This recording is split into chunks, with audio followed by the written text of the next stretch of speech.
Ang bayan ng Binalbagan ay ang pinakamatandang bayan sa Negros Island region.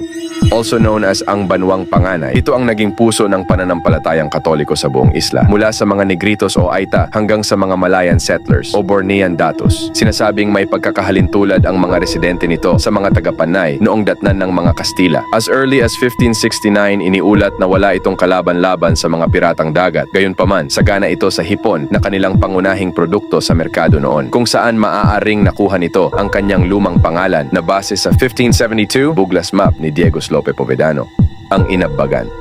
Pinaniniwala ang nagmula sa salitang balbag o ang paraan ng pag-extract ng mangrove barks na gagawing preservative para sa kanilang mga hipon na nag-evolved sa Binalabagan at present-day Binalbagan. 1571 nang hatiin sa 4 na enkomyendas ang Buglas na ngayon ay Negros. Napunta ang napakalaking enkomyenda ng Binalbagan kay Diego Lope de Povedano. Naging misyon ito ng mga